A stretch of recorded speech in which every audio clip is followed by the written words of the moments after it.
Welcome everyone. In the next lecture on probability distribution. In previous lecture we have seen the discrete random variable and its probability distribution. In today's lecture we are going to discuss cumulative probability distribution function. Distribution function of discrete random variable, that is cumulative distribution, we are supposed to find out. First of all, we would like to define this. Capital X be a random variable, okay, which takes the values x1, x2 and so on like this. These values are such that x1 is less than x2, less than x3, less than, and so on this way, okay, with their respective probabilities are p of x1, p of x2 and so on, okay, such that all p of xi's are greater than or equal to 0 and summation p of xi is equal to 1. Whatever the values we have, their respective probabilities, all of them should be greater than 0 and their summation should be 1. Then the function capital F defined by f of xi is equal to probability of capital X less than or equal to xi, and which is given by p of x1 plus p of x2 plus p of x3 plus and so on p of xi. Then such f is called as a cumulative distribution function or simply distribution function of a discrete random variable. Okay, I hope this idea is clear. And the set of pair given as xi comma f of xi is called as cumulative probability distribution.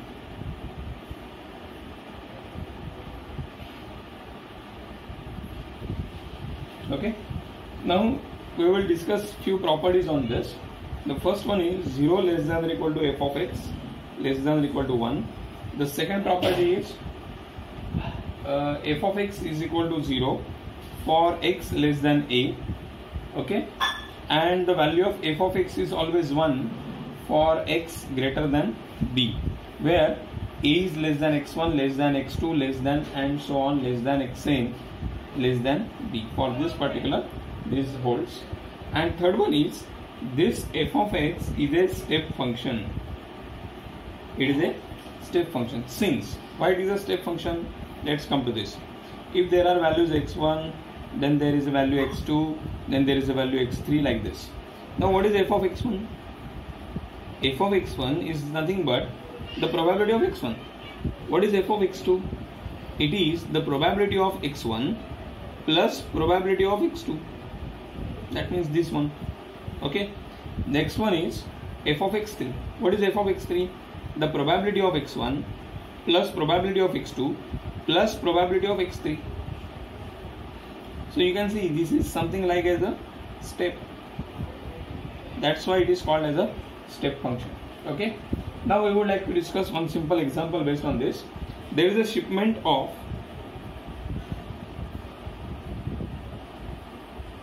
8 computers. A shipment of 8 computers contains 3 that are defective. If a college makes a random purchase of 2 of these computers, find the probability distribution of the defective computers. Also find distribution function. Okay. So first of all, we have to find out the probability distribution for the defective computers, and once we get the probability distribution, we have to find the f of x. Okay. Now there are total 8 computers, out of which 3 are defective. So how many are okay or in good condition? 5. Okay. Now if I am saying that capital X is my discrete random variable, can you tell me what is the definition of x, or what is the rule that so that we can assign the values to the sample space? Yes, your x denotes in purchase of 2 of these computers,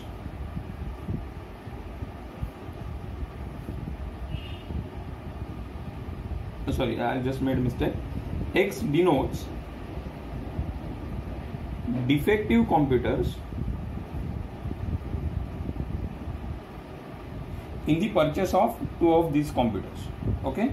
Now there are 8 computers. Out of that 2 I am going to select. So either x will take no defective in that selection, or one defective and one good, and both are defective. So these are the choices for x. I hope this idea is clear now.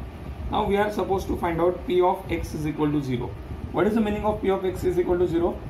When I say x is equal to 0, it means that it is a probability that the selected two computers are not defective.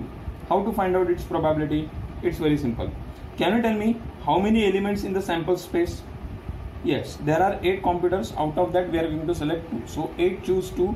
That many ways of selection of 2 computers is nothing but total number of elements in the sample space. Now for x is equal to 0, if I say x is equal to 0 is my event A, then what is the possibility for A? Out of 5 good, I am going to select 2. Is it correct? Because no defective is going to be selected, so that 3 has to be skipped. So hence, when I say p of x is equal to 0, then its probability is given by 5 choose 2 divided by 8 choose 2. Now this is very simple. 5 choose 2 means here it is 2, so I am getting it is 5 into 4. 8 choose 2, so this is 8 into 7. So 4 2s are 8. So this is 5 by 14. Okay. Next, p of x is equal to 1. Can you tell me what is the meaning of p of x is equal to 1 again? It is a probability that in a selection of 2 computers, one is defective and one is a good computer. Okay, that probability we have to find out. See, one good computer is selected out of 5 and one bad computer gets selected out of 3. So there is a AND operation, so we are going for a multiplication. And what are the total elements in the sample space? Just we have seen total elements in the sample space are 8 choose 2. So hence p of x is equal to 1 is given by this way. Now here 5 into 3 divided by 8 choose 2, so this is 8 into 7. Are you clear with this idea? Okay. So hence this is 15 by 28. Next, p of x is equal to 2. What is the value? What is meaning of x is equal to 2? In the selection of 2 computers, I am selecting both of them are defective. That means there is no good computer present in that selection. See, there are 3 bad computers.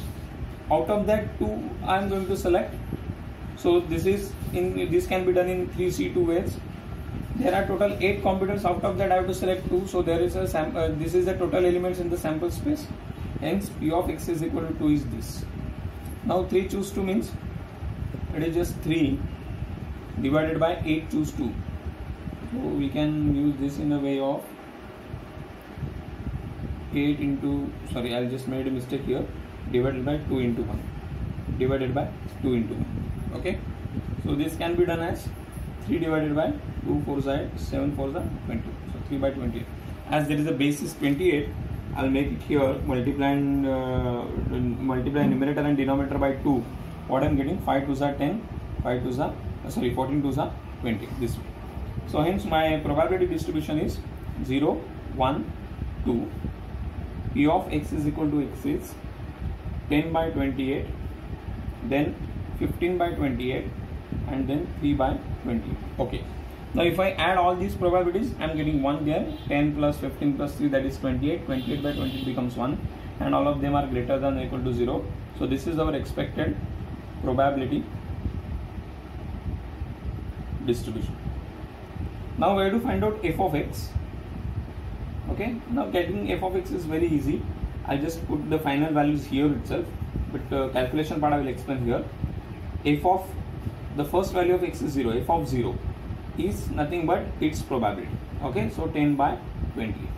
Next, f of 1. F of 1 means probability of x is all the probabilities previous to this, that is p of x is equal to 0 plus probability of 1. Okay, so that gives me 10 by 28 plus 15 by 28, that is 25 by 20. So this value will be 25 by 28. Then f of 2. F of 2 is nothing but all the previous probabilities, that is p of x is equal to 0 plus p of x is equal to 1 plus probability of x is equal to 2. So that can be 10 by 28 plus 15 by 28 plus 3 by 20. So that gives 1. Are you clear with this? So this is how we can get the probability distribution and distribution function f of